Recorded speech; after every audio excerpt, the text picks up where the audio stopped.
hindi ko nakikita yung orasan. Kaya kailangan ko ng cellphone para i-check yung time mamaya. 12 na pala. At hindi ito po yung sinabi ko. Okay, kaya that's why bear with me. Amen? So our goal is bago mag-11, tapos tayo. At para lang po mabigyan natin ng time ang bawat isa, makapag-prepare, makapag-sikaso sa atin, especially sa ating pong dalawang event. This day. Amen? Okay. So, Colossians. Okay, magla. Hindi po tayo magpapakatagal po umaga. Okay, just give me 4 points. And every point has 3 sub-points. Okay. Alright.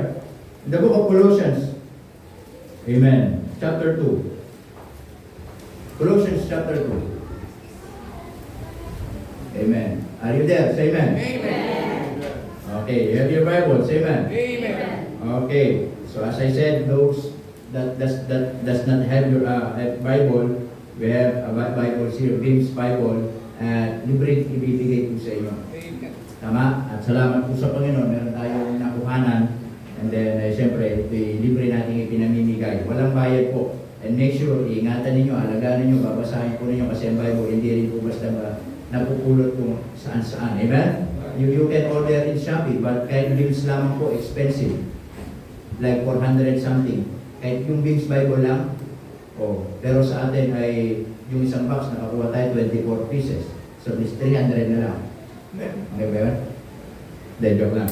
Pero kung kailangan nyo ng Bible, just let me know. Ay, bibigyan ko po kayo. Okay? At kung ayaw nyo ng King James at gusto nyo NIV, then umalis kayo dito. Yan ang pwede ng church na pwede. Okay.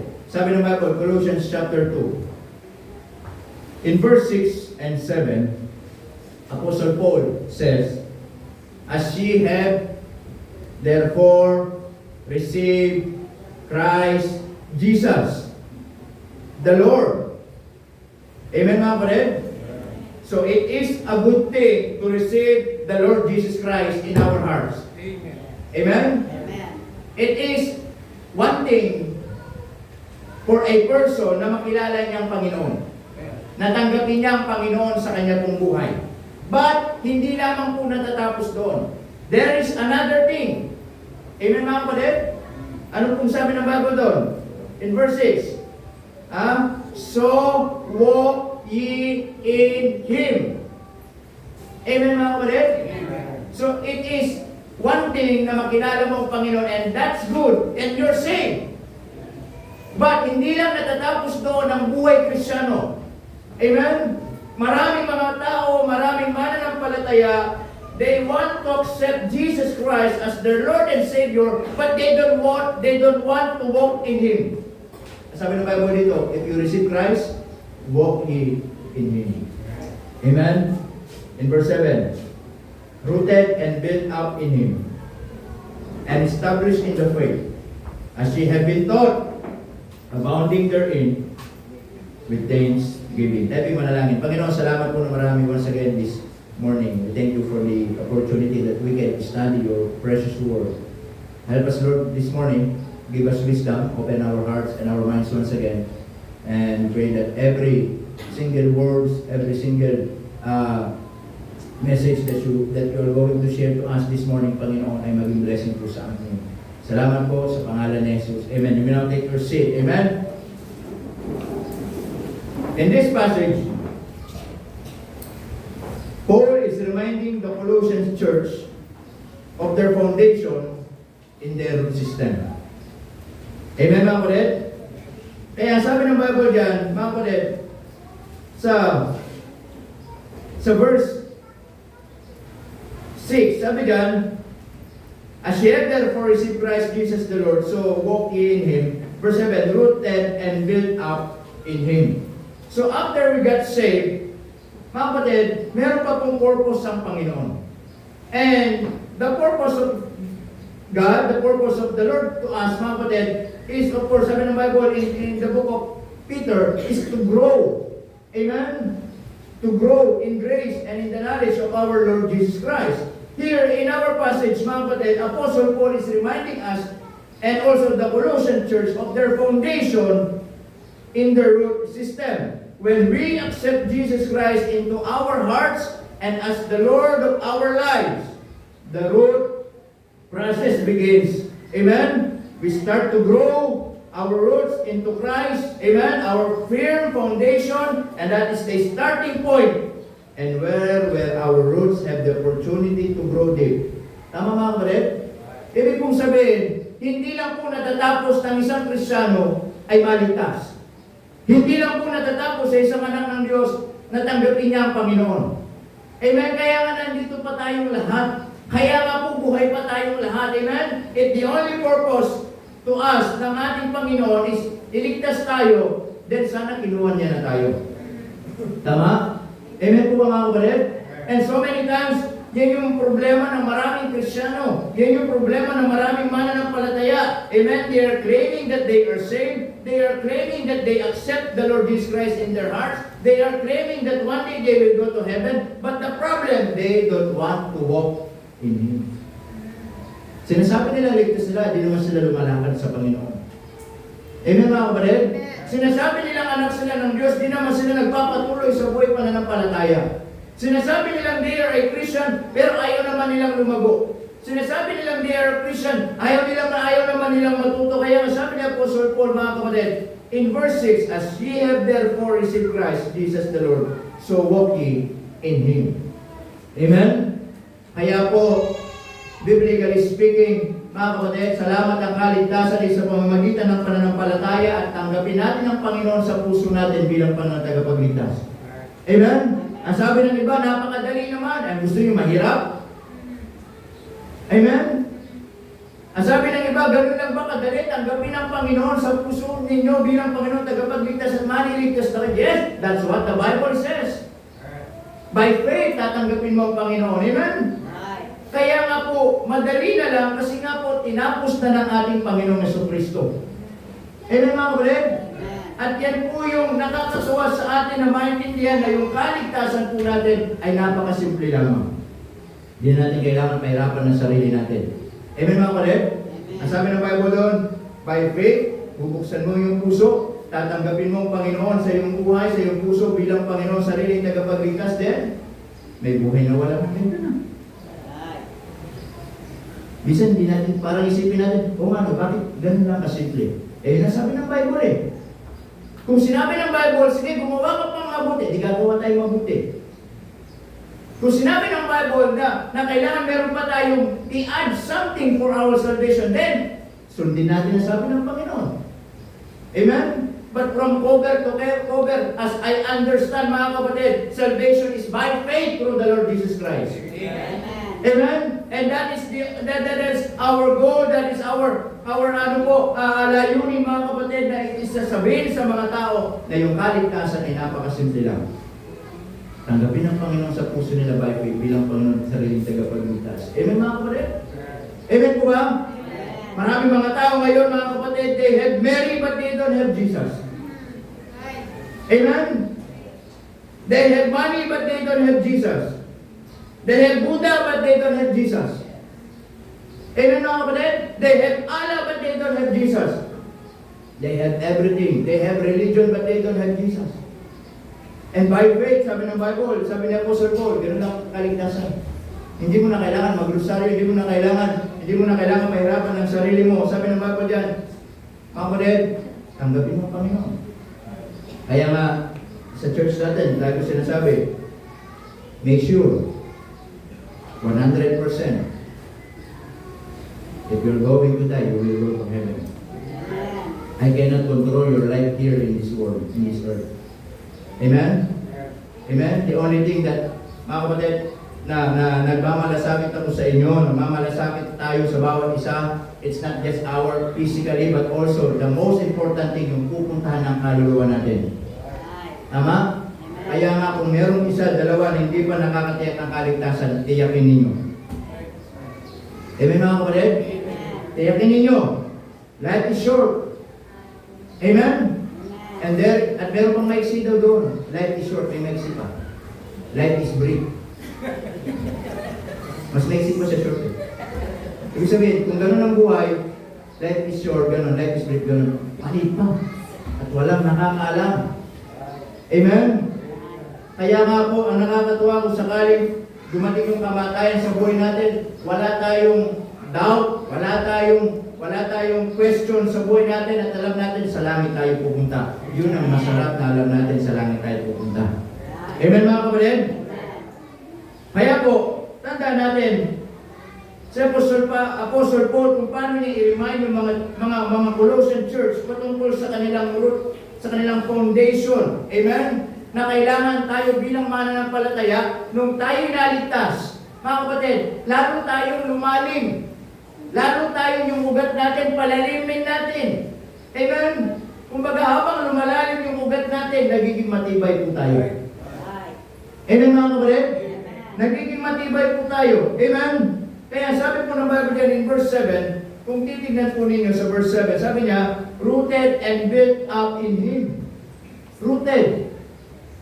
Hindi po maging maugat lang, kundi lumalim yung pagiging Kristiyano natin.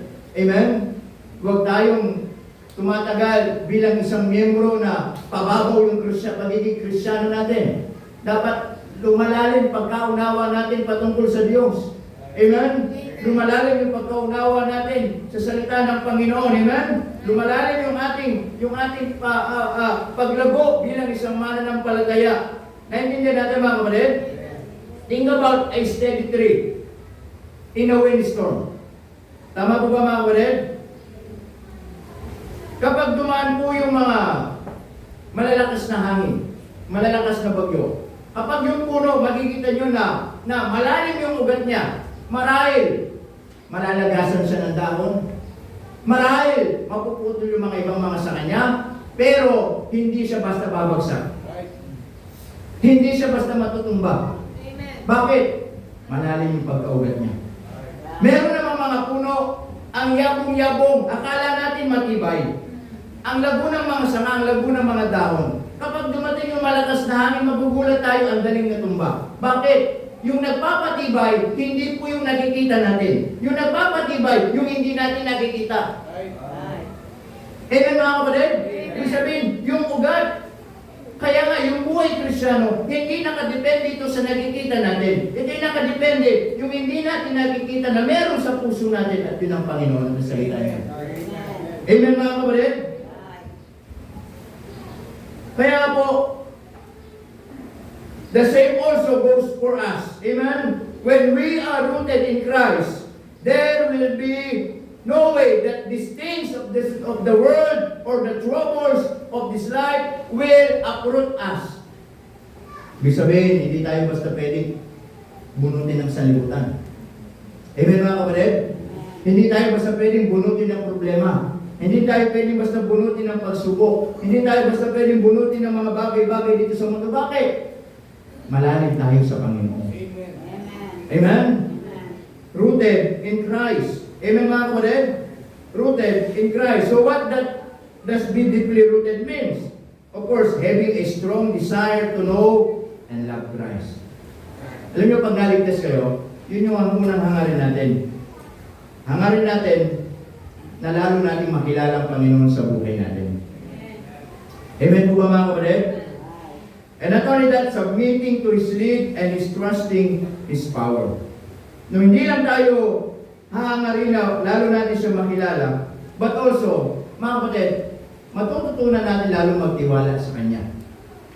Amen? Kung dati nagtitiwala ka sa sarili mo, nung ikay naligtas, magtitiwala ka na sa Panginoon. Amen?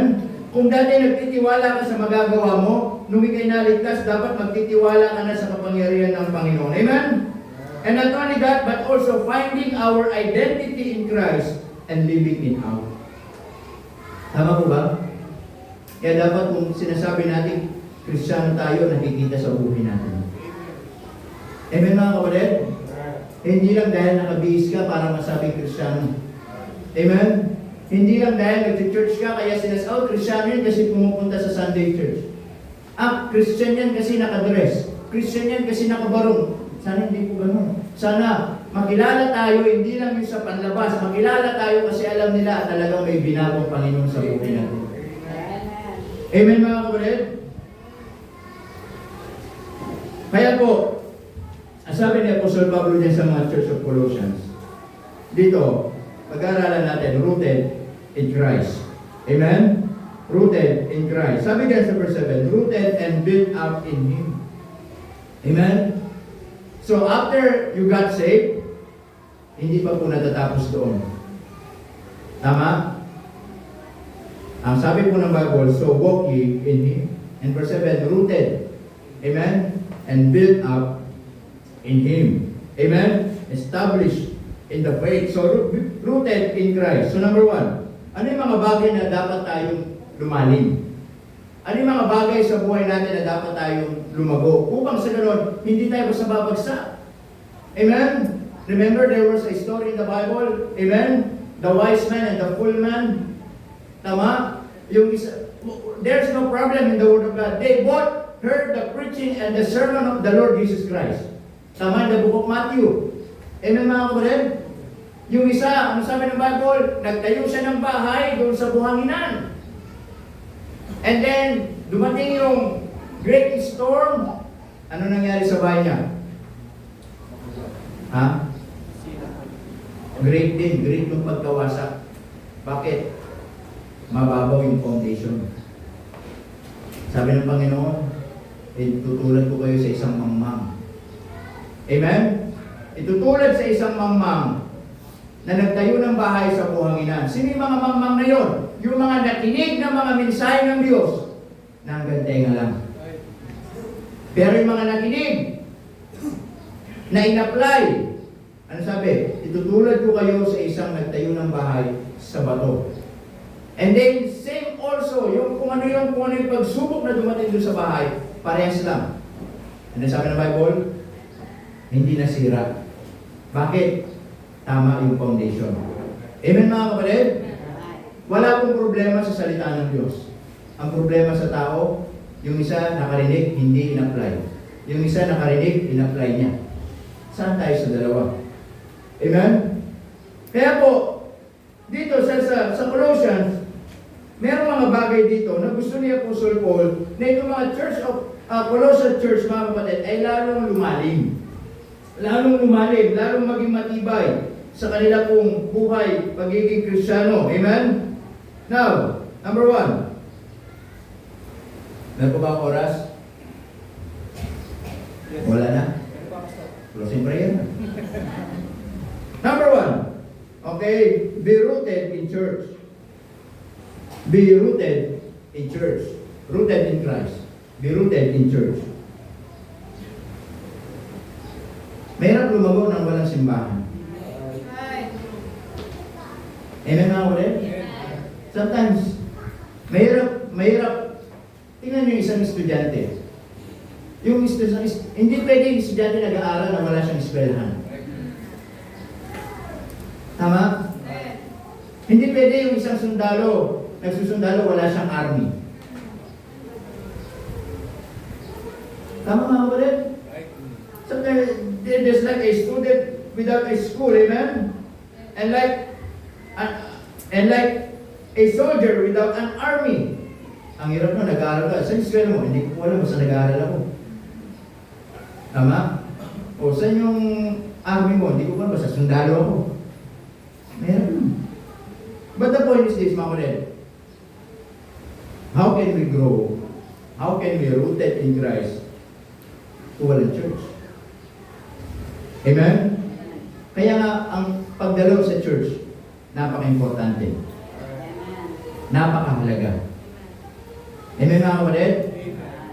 Kaya nga, basically, sabi ng Bible doon, sa Colossians chapter 2, mga kapatid, as ye have therefore received Christ, diba? Kapag ang tao nakilala na niya ang Panginoon sa buhay niya bilang Panginoon tagapagligtas, anong susunod? Kailangan ituro sa kanya na mahalagang pagsamba. Bakit? Kasi doon din magsisimula, unti-unti, step by step, para lalo siya lumago sa pananampalataya. Amen mga kapatid? Kaya be rooted in church. So church is so important. At alam naman po natin yan. Lagi na natin napapangaralan dito. Amen? Lagi natin nag-preach yan. Kahit yung iba'y umapoy ng upuan. Di ba? Bakit? Kasi, una, sabi ng Panginoon. Amen. Amen? Sabi ng Panginoon, Hebrews chapter 10 verse 25, ha? Huwag pabayaan ang araw ng pagkakatipon. Amen mga kapatid? No. So be rooted in church. So doon, hindi na masyadong tatagalan nyo kasi alam naman po natin ito, given ang picture sa atin. And just want to remind everyone that church is so important. Amen. It is hard to live and you're saying that you are a Christian at walang church. Amen? Look at the fish. Sino dito mahilig ang fish? Nanay Carmela, anong klaseng fish? Magbigay nga po kayo ng lahat ng uri ng isda.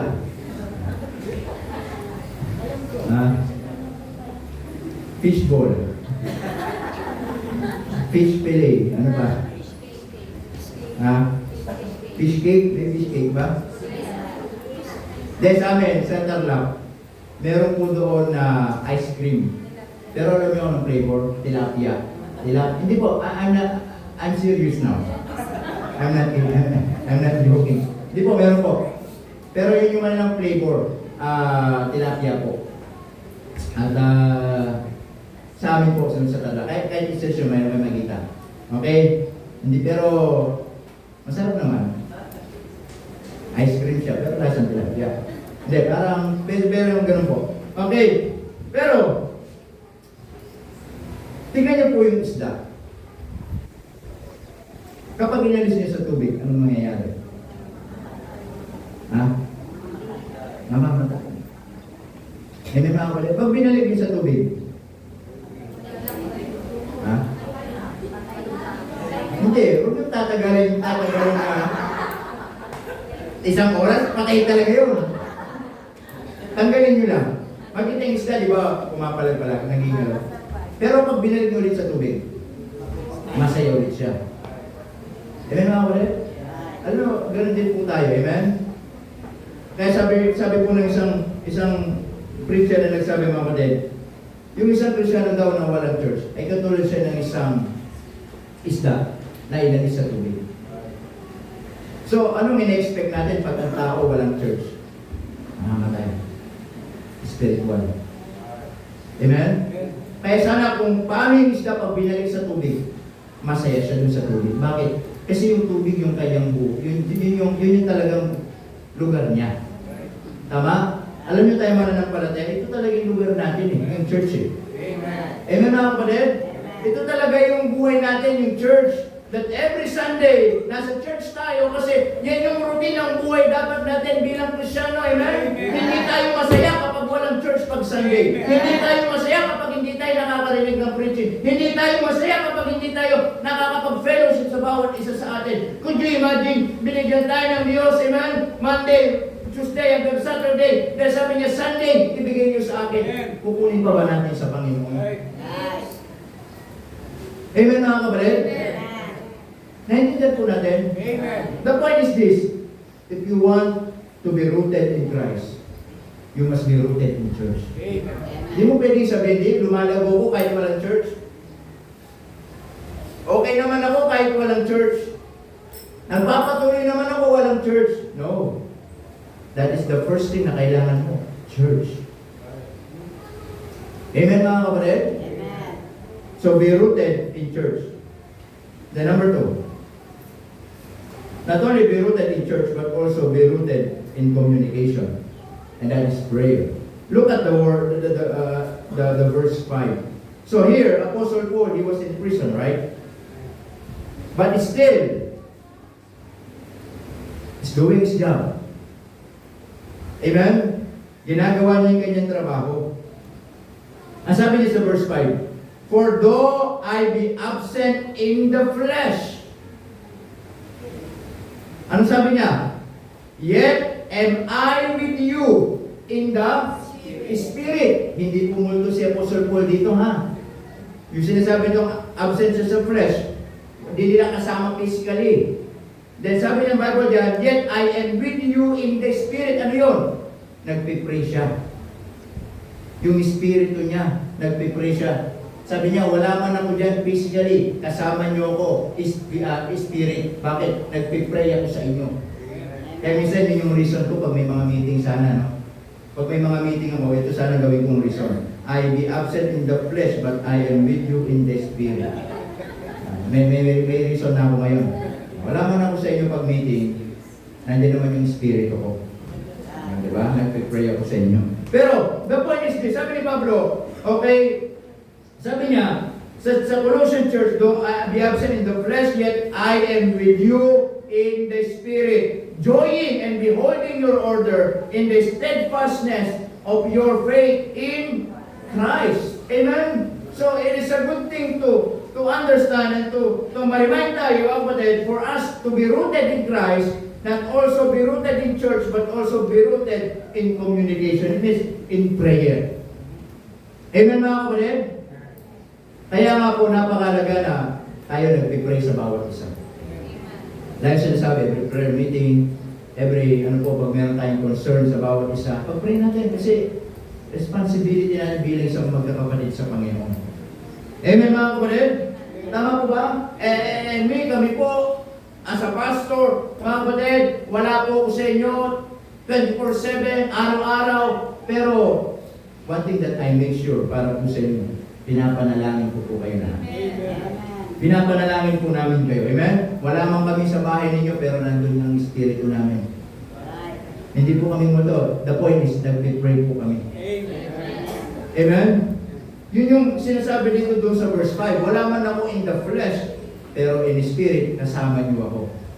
Amen mga kapatid? Kasama niyo ako, kaya napakalaga na tayo po ay magpanalanginan. Amen? Then number 3. Those two are basic po yun. Alam naman po natin yun. Ang sabi ni Pablo ito, di ba? Wala man ako sa inyo, pero nandun ako para manalangin. Amen? Ay napaka-importante ng panalangin. Amen? In distance, we can pray one with another. Tama po ba mga kapatid? Napakalaki ng mundo. Napakalaki ng daigdig. Tama? Pag, diba, si Sharon, nasa Amerika na. Kung pwede lang mag-tricycle, di ba? Kaya lang talaga hindi pwede kasi meron talaga mga country na walang baylan. At yung mabilis, by air. Pero, the good thing, pwede tayo makarating doon. Through prayer. Amen mga kapatid? We cannot go to America, kapatid, by flesh, but we can go to America through prayer, but by the Spirit. Ganoon din po sa bawat isa po sa atin, kahit malayo yung mundo na yan, malayo, pwede tayo makarating doon. Through prayer. Amen mga kapatid? Kaya po napaka-importante ng panalangin. Amen mga kapatid? Tama po ba? Kaya, mga men, pwede tayo mag-fellowship sa Singapore, kay Brother Nelson. But through prayer. Meron tayong fellowship na. Through prayer. Tama? Pero sinasabi ni Pablo dito, wala man ako sa inyo, pero pinapanalangin ko kayo. Sa atin po, napaka-importante din ang panalangin. Amen mga kapatid, napaka-importante ng panalangin. Tama? At yun po, magpanalangin sa bawat isa. Amen? At lagi tayo mag-pray. Hindi lang tayo mag-pray dahil sa atin lagi. Tama? Don't just pray na i-bless tayo ng Panginoon, kundi mag-pray din tayo sa bawat isa. Tama mga kapatid? Isipin natin, si kapatid, kung may sakit, ipag-pray natin. Isipin natin yung kapatid natin sa Panginoon na nawawala na sa, hindi naman sa pag-iisip. Nawawala na sa tamang landas, ipag-pray natin sa Panginoon. Don't judge one with another. Wala tayong karapatang manghusga. Wala tayong karapatang mangtapak ng kapatid natin sa Panginoon. Our responsibility to lift up them. Ibalik sila sa Panginoon. Amen? Tama po ba mga kapatid? Amen po ba? Kung meron tayong mga kapatid sa Panginoon, hindi na lagi nagsisimba, ipag-pray natin sana magsimba sila. Meron tayong mga kapatid sa Panginoon na hindi na nagpapatuloy, sana magpatuloy sila. Yun lagi ipag-pray natin. Bakit? Responsibility po natin yung bilang magkakapatid sa Panginoon. Amen mga kapatid? Not only that, okay, but also, be rooted in conviction. Be rooted in conviction. Okay. In verse 4, it says, and this I say, lest any man beguile you with what? Enticing words. Amen? be careful of enticing words. In our society, in our social media, be careful sa mga preachers na mayroong enticing words. Amen? Nakakala natin pag nangaral, ay mas magaling yun, doon na lang ako. Nakakala natin pag napakinggan natin, ay parang parehas yung doktrina natin. Parang wala naman tayong pagkakaiba, parang okay sila. Be careful. Amen? Kaya always, ito po, I'm not dictating you, but just to give you always alarm and warning na hindi po lahat ng nagsasalita sa social media dapat pakinggan. Amen mga kapatid? Kahit pastor pa yan, kahit preacher pa yan, kahit katoliko yan, huwag mo basta papakinggan. Magaling ang kaaway. Sabi ng Bible, you can transform into angel of light. The book of Corinthians, amen? Nakakala natin, parang pares lang kami. And then, nawili ka na, kakapakinig mo. Doon na lang ako natin. Tama? Amen mga kulit? Kaya minsan nakakalungkot sa kakapakinig ng social media, maraming mga umaalis sa church, maraming mga hindi na nagpapatuloy. Bakit? Gusto nila yung mga gano'n. Amen mga kapatid? Amen po ba? Meron naman mga mapapakinggan tayo sa social media ng mga talaga mga Baptist na kilala natin, that's good. As long na alam mo talaga yung tinatayuan mo. Pero kung ikaw hindi mo alam tinatayuan mo, pakinig ka lang ng pakinig. Mga kapatid, paano tayo lalago? Actually, di mo naman kailangan makinig sa akin. Pagbasa ka ng Bible mo, lalago ka. Amen mga kapatid? Amen po ba? Kaya in social media, lahat nandyan na, amen? Ngayon, marami nang nangangaral, amen? Marami ng mga preachers, tama?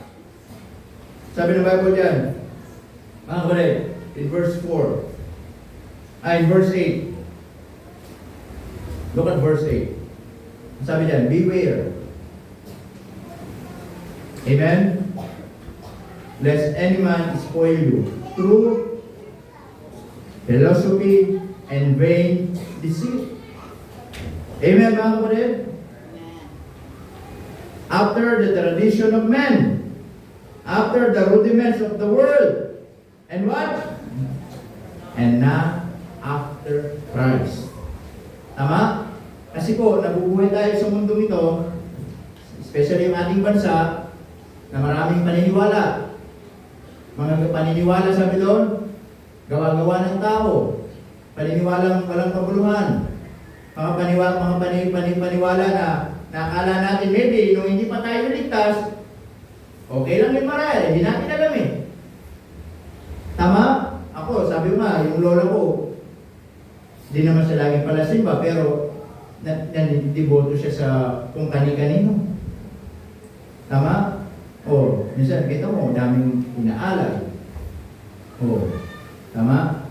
At may maraming mga panipaniwala, mga tradisyon. Amen? Mga kinagisnan na mga panipaniwala. Tama? O, naalala ko nung kumakain kami, nung bata pa kami. Pag daw umalis yung kasabay namin kumain, iikot namin yung pinggan. Kasi parang hindi madisgrasya yung umalis. Ganun yun eh. Tama? Tapos kapag pupunta sa mga lamay, di ba? Magkikipaglibing ka. Lamay ba? Lamay muna. Bawal kang magdala ng pagkain na galing doon at iuwi mo sa bahay. Kasi baka may sumunod. Pero hindi totoo yun. Tagal-tagal mo na gina, wala pang sumusunod sa amin. Gusto ko nga yun, pag meron mo nabalita ang mga lamay, gusto ko yun. Bakit? Kukuha ko ng mga biscuit. Plus, sesto, mga mani, mga cornic. Tapos, susutin ko na yung short ko na 6 packet. Pupunuin ko na yun. Hindi po totoo yun. Amen mga kapatid? Ibig sabihin, marami mga panipaniwala. Sabi doon, mga naipasang mga panipaniwala. Tama? Hindi ko lang mga paniniwala ninyo. Tama? Kung mga paniniwala ng mga naalala nyo galing sa mga matatanda. Diba? Pinamana sa mga anak, pinamana sa mga apo, kailangan yung mga apo ipagpatuloy, huwag yung yung mga paniniwalang to. O di po ba? Oo. Pero dito, nakita po natin, ano sabi doon sa verse 8? Beware. Thank God, mga kapatid, yes, there is a tradition, mga kapatid, pero salamat, mayroong katotohanan. Amen. Amen. Now, kung tayo po ngayon ay naligtas na, ano sabi doon? Be rooted in conviction. Kung alam natin yung tama, tayuan natin. Kahit magalit yung kamag-anak natin, kung alam mo yung tama, tayuan mo. Amen, mga kapatid? Kahit magtampo sila, kung alam mo yung tama, tayuan mo. Amen. Hindi pwedeng, alam mo na yung mali, sasama ka sa kanila, mga kapatid. Kung anak ka ng Diyos, tumayo ka sa katotohanan. Amen po ba, mga kapatid? Tayo tayo sa katotohanan. Bakit? Conviction natin yun eh. Amen po ba? Amen, mga kapatid? Kaya ako, nung naligtas po ako, nung naligtas, pag nakakauwi ako mila sa bahay ng lola ko, talaga kami mga picture ng Mama Mary, tinatanggal ko na, sabi ko, wala akong makikita ng Mama Mary dito. Wala akong makikita ng picture ng Papa Jesus dito, na mahabang buhok. Tinanggal ko. Bakit? Kaya manindigan tayo sa katotohanan. Oo. Tama po ba, mga kapatid? Amen? Iyon yung conviction ko. Kaya dapat kayo mga Kristyano, walang Papa Jesus na nakasabit sa bahay niyo, ha?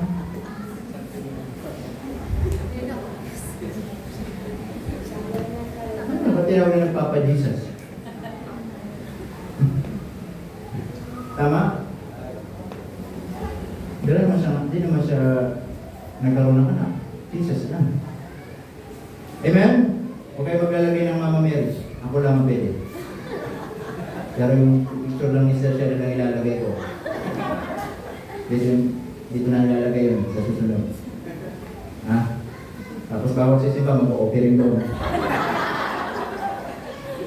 Tapos kailangan mo lang sa pinto, luluhod. Papunta doon. Tapos kakanta ako. Diba? Tapos habang lulod ka dyan, tapos pag tayo ninyo, sasampalin ko kayo. Di po. Dapat wala pong naglalagay ng rosaryo sa sasakyan ninyo kung Kristyano kayo. Marami na pong naglagay ng rosaryo sa sasakyan, hindi. Nalagi na didisgrasya. Kasi yung isa, nakalagay sa harap, nagpreno, gumanon yung rosaryo, naan sa leg. Nagaling yung manubela. Saan pa ng rosaryo? Ang bihira. Ewan mga kapatid? Tama? Estudyante, young people, marahil sa school ninyo ituturo yung evolution. Ituturo marahil sa school ninyo yung patungkol kay sa reliyong Katoliko. Sabihin ninyo Baptist kayo. Sabihin nyo Christian kayo. Sabihin nyo alam nyo na yung kaligtasan. Amen mga kapatid? Kasi sa school tinuturo ang tao galing sa mundo. Kaya maniwala doon. Naloko na kami ng bata kami. Pinadrawing pa kami ng mga homosexual mula sa pinakapangit hanggang naging pangit pa din eh. Kaya ba lang nawala yung bunso pero pangit pa din. Ha? Tama? Kaya kayo maganda, bata pa lang kayo, alam nyo na yung katotohanan. Amen? So the point is this, mga kapatid, kung gusto natin lumago, manindigan tayo sa paniniwala natin. Tama? Amen mga kapatid? Amen po ba? Walang nagro-rosaryo dito, ha? Walang naglalagay ng rosaryo sa sasakyan. Kahit sticker yan. Hindi tayo Katoliko, Kristyano tayo. Amen?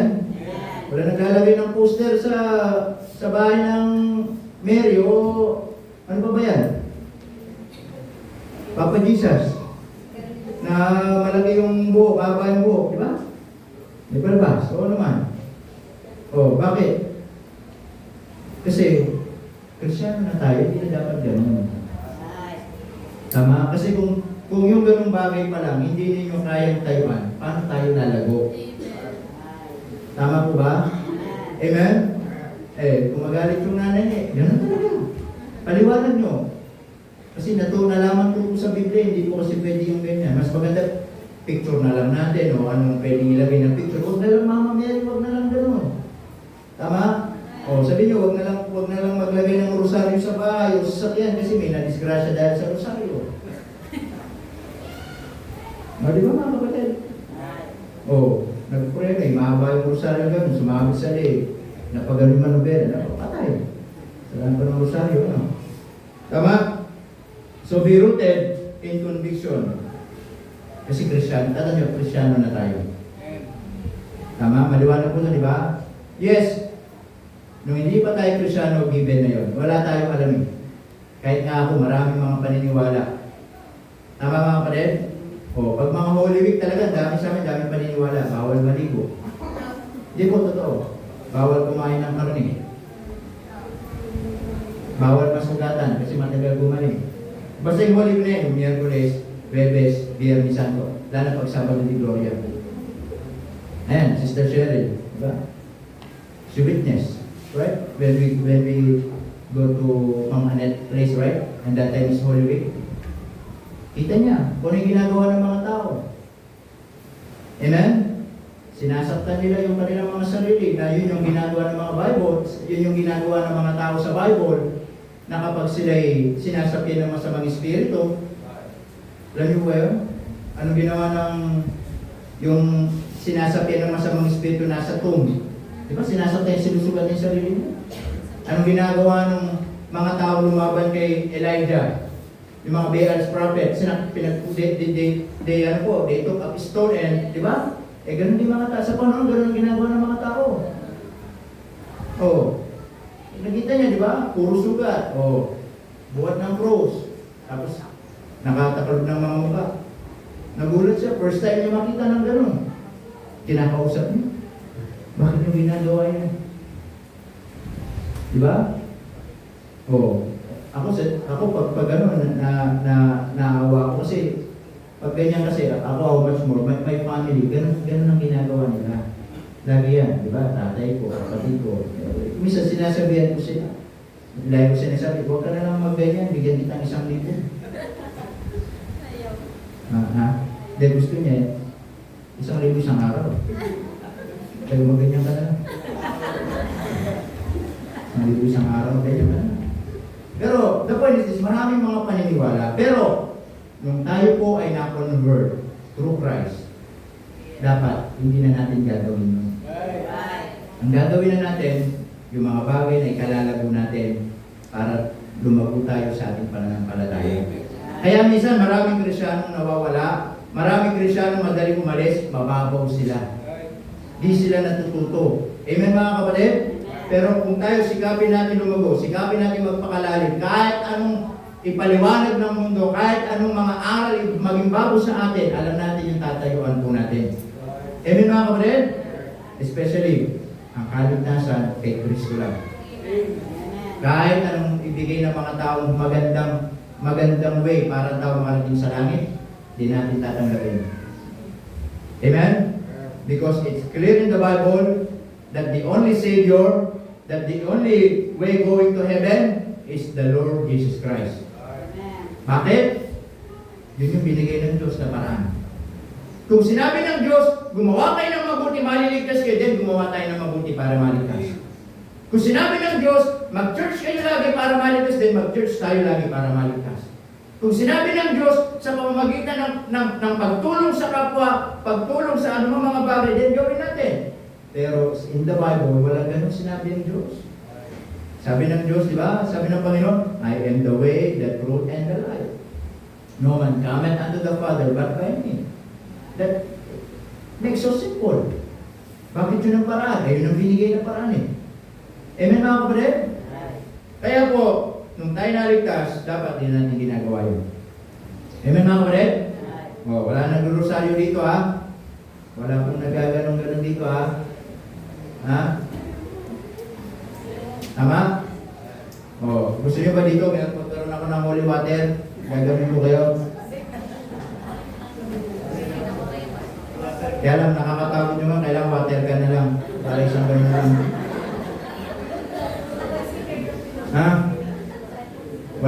nagaganon dito. Walang nagaganon dito, ha? Amen, mga kapatid? Bakit? Lagi ko sinasabi, Kristiyano na tayo. Lahat ng mga maling paniniwala, dapat hindi na natin gagawin na.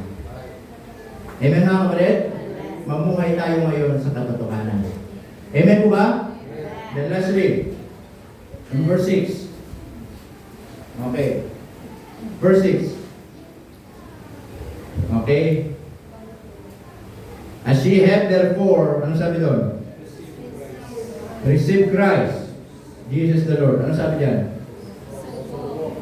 So, walk ye in, sining Him? Yung tinanggap ninyo. Maliwanag ang sabi ng Bible dyan. Look at the word. As ye have therefore received Jesus. Not only Jesus, the Lord. Di nyo lang tinanggap si Jesus. Tinanggap niyo si Jesus bilang Panginoon. And therefore, kung siya'y Panginoon, tayo po ang susunod sa Kanya. Amen? Kasi minsan maraming tao gusto na tinatanggap ko si Jesus, pero ako ang Panginoon ng sarili ko. Amen?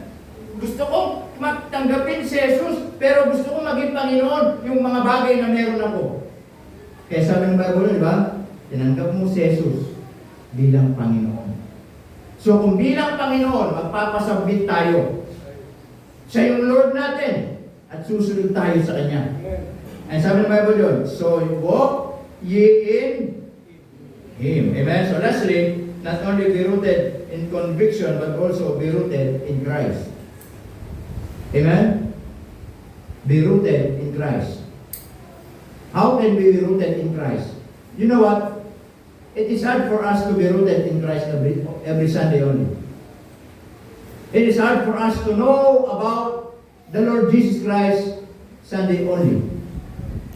Ano sabi doon? So walk ye. The word walk, daily walk. Amen? Araw-araw, lumakad tayo sa Panginoon. Amen? Sabi doon, so walk ye in Him. Kasama natin siyang lumakad. Amen, mga kapatid? And also, of course, hindi lang yun. Sabi doon, tinanggap natin siya bilang Jesus at Panginoon. Mga kapatid, ito'y nagpapakita na tayo magpapasubmit, magpapasakop. Amen? Submitting to His lead and trusting His power. Amen. Amen po ba? Amen. Kaya po, kung kayo po ay gustong lumago, pero ayaw niyo naman sa Panginoon, hindi kayo lalago. Amen. Tama? Hindi tayo lalago. Kung sinasabi lang natin, I know, I'm go to heaven. I think, I'm okay. No matter what happened in my life, I will go to heaven. Then, it's good.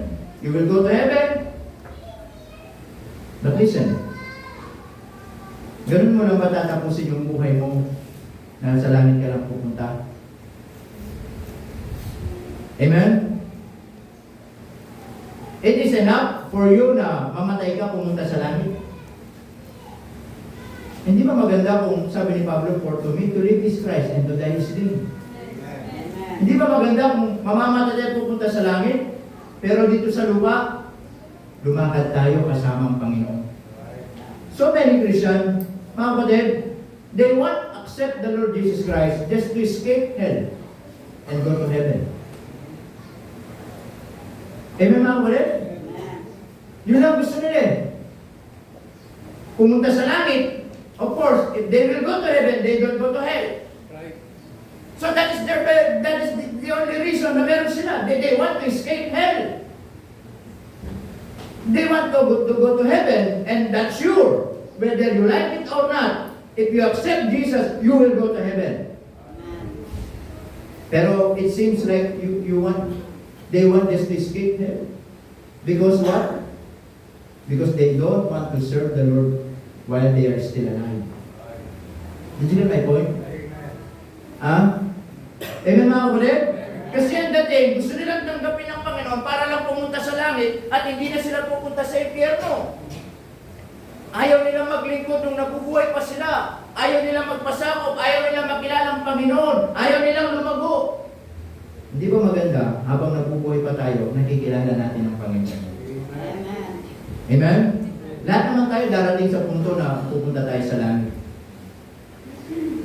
Pero tandaan natin,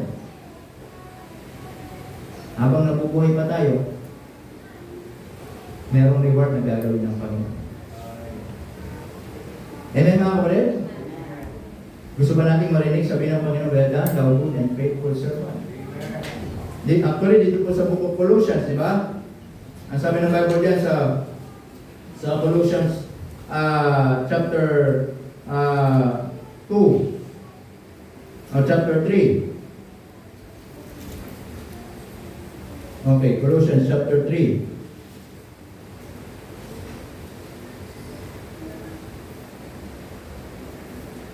Okay. At tama, chapter 3. Ano sabi ng Bible dyan? Okay, verse 22 hanggang verse 23, sabi doon, o verse 23, and whatsoever ye do it heartiness to the Lord, and not unto men. Verse 24, knowing that of the Lord ye shall receive the reward of the inheritance, for ye serve the Lord Christ. Amen mga kapatid? Verse 25, but he that doeth wrong shall receive for the wrong which is done, and there is no respect of person. But in verse 24 it says, for ye serve the Lord Christ. Amen? There is a reward. Tama? Harap tayo sa Panginoon. Amen mga kapatid? Hindi ba napakaganda? Napupunta naman tayo sa langit, pero alam natin, nakapaglingkod tayo. Alam niyo yung paglilingkod dito sa lupa? Mga kapatid, actually, hindi naman inahangad ng Diyos.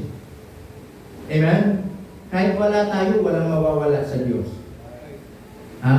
Even the stone can worship God. Even the animals, they can worship God. Even the creation, they can worship God. Tama mga kapatid? Naintindihan po ba natin? Hindi naman talaga, kahit wala tayo, walang mawawala sa Panginoon. But listen to me. Nung tayo nakakilala sa Panginoon, ano yung pwede mong ibigay sa Panginoon na bilang pasasalamat mo sa Kanya? Pera mo? Hindi kailangan ng Diyos ng pera mo. Bahay mo? Hindi kailangan ng Diyos ng bahay mo. Meron ka ng mansion doon. Hindi na kailangan ng Diyos ng pera mo. Yung aapakan mo dito. Tama? Amen? Ano yung pwede natin maibigay bilang pasasalamat? Hindi ba yung buhay natin? And I believe, hindi ba yung sapat sa lahat ng ginawa ng Panginoon? Amen? From manger to Calvary. Tama po ba? Lahat ng ginawa niya sa buhay natin. Amen? Kaya po, ang sabi dyan, if you want to be rooted in Christ, not only on Sunday, Amen. so walk ye in Him araw-araw. Tama? Hindi nyo ako nakikita lagi dito. Hindi tayo lagi nakikita. Pero pwede kayong lumago kahit nasa bahay kayo. Pwede nyo makilala ang Panginoon kahit nasa bahay kayo. Amen? Yung Bible ko, King James Version, yung Bible nyo, King James Version, wala akong pagkakaiba yan. Tama? Yung sinasamba natin dito, isa lang. The point, always, I'm telling you, mga kapatid, huwag nyo i-depende yung paglago ninyo sa pastor nyo. Amen? Do not just depend on your pastor when it comes to your personal maturity. You must depend on your daily lives with God. On your daily walk. Tama po ba mga kapatid? Araw-araw, may Bible kayo, basahin nyo. Araw-araw pwede kayo mag-pray. Araw-araw pwede kayo humingi ng tulong ng Panginoon. Araw-araw pwede nyo i-decide na makilala yung Panginoon sa buhay ninyo. Then makita nyo, lumalago kayo. Kahit wala ko. Kasi ang paglago, hindi naman si Pastor nagpapalago, ang Panginoon. Amen mga kapatid? So, as we close, makita po natin dito kung paano ni-remind ni Apostle Paul yung Colossian Church sa kanila pong foundation, sa kanilang root, amen? System, na after they accept the Lord Jesus Christ sa kanila pong mga buhay, then, hindi lang natatapos pala doon. kailangan lumalim pa sila sa buhay pananampalataya. Amen po ba mga kapatid? Kaya po sa atin, sana habang tumatagal tayo, lumalalim tayo sa buhay pananampalataya. Tama mga kapatid? Amen? Kaya minsan, kapag yung mababaw na Kristyano, yung iba, sabi mo, nagkakaroon ng mga sakit. Murmuritis. Reklamo ng reklamo. Appendicitis. Madaling ma-open.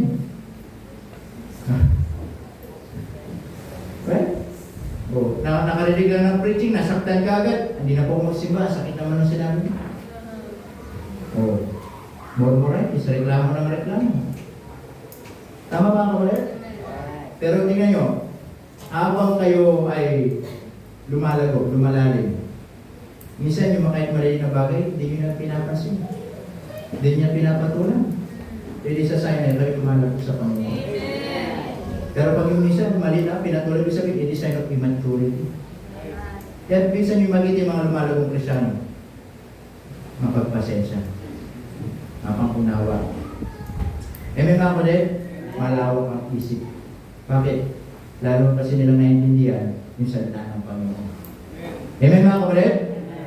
So ngayong umaga, tandaan po natin, bilang mananampalataya, hindi lang natatapos na tayo naligtas. Amen? Ang gusto ng Panginoon, maging maulat tayo, lumalim tayo.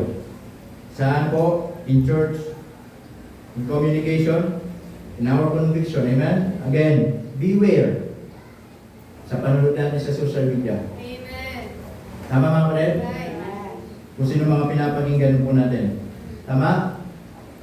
It is a good thing, yung preaching po natin every Sunday, meron tayong YouTube. Tama po ba? We have our YouTube, HBC Calamba. So lahat ng mga choir natin, lahat ng sermon natin, mga kapatid, nakalagay lahat doon. Ngayon, kung hindi kayo nakatin ng Sunday, pwede nyo panoorin yung YouTube, sana panoorin ninyo. Tama mga kapatid? Kung hindi nyo na pakinggan mabuti yung preaching, Sunday school teacher kayo, kaya ginawa din yan, hindi kayo nakapagin ng preaching, panoorin ninyo. Bakit? Para mapakinggan nyo yung mensahe. Tama mga kapatid? Amen po ba? Kaya salamat po, meron tayong ganyan na po, meron tayong YouTube na po. Pwede nyo balikan yung mga sermon natin doon. Tama? O, pwede nyo panoorin, pakinggan ninyo. Amen mga kapatid? O, at least, it's in the Word of God. Amen? Yan, salamat po sa Panginoon. Then be rooted in Christ. So, to be rooted in Christ, not only on Sunday only. So, walk ye in Him. Araw-araw. Lumakad tayo kasama ng Panginoon. Amen? Let's all stand up. Let's go to the Lord in prayer. Ay manalangin. Panginoon, salamat po na marami once again this morning. And thank you, Lord, for this opportunity that binigay po sa amin. Help us, Lord, as we bow our heads and close our eyes. And help us, Lord, as we meditate the Word of God that you shared to us this morning about be rooted. Na kami, Panginoon, ay maging lumago, maging malalim sa pananambahan, sa pananalangin, sa aming pong paninindigan. At wala pong iba kundi sa aming Panginoon Jesucristo. Alam ko, Panginoon, hindi lang nyo layunin na kami po maligtas. But the reason why you save us, it is also, Panginoon, you want us to grow in our faith, in our Christian life, so that in every struggles in life, in every storms in life, we have enough strength to stay. We have enough to strength to continue, at hindi kami basta pwedeng mabunot ng sanlibutan ito.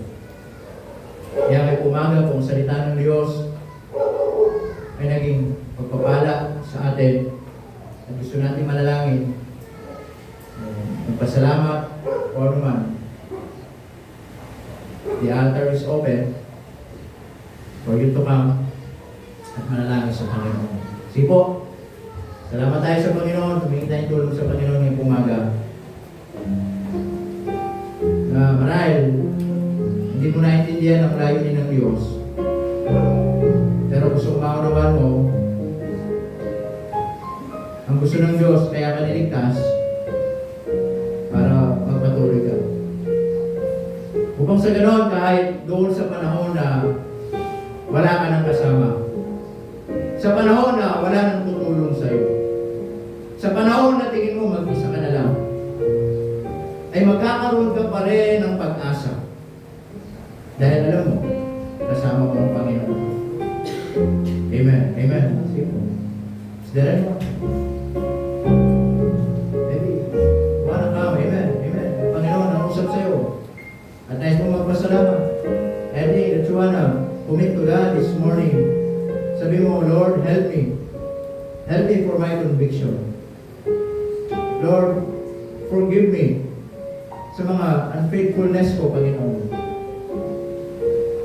Marahil meron tayong mga pagkukulang, hingin natin ng tawad. Marahil meron tayong mga bagay na hindi nagawa sa Panginoon, hingin natin ng tawad.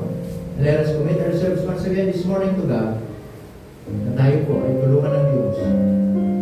Upang sa ganoon, sa ating buhay pananampalataya, tayo po yung matuto, tayo po yung lumago. At hindi tayo basta makuha ng sanlibutan.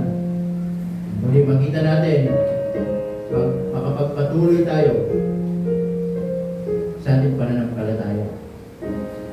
Meron pa po ba? Meron pa po ba? Amen. Panginoon, salamat po ng marami for reminding us na kami, Panginoon, ay lumago sa aming po pananampalataya. Palayin po bawat isa, palayin po mga kasidako sa unahan, at nawa lahat kami, lumago kami sa aming spiritual na buhay. Nawa, makapagringkod kami, at upang ano man ang ibigay ng mundo, manatili kami na magtapat po sa iyo. Salamat po sa pangalan ni Jesus. Kami po ay tumadalangin. Amen. Amen. Praise the Lord. Amen. Alright, we now take your seat. Amen. Alright.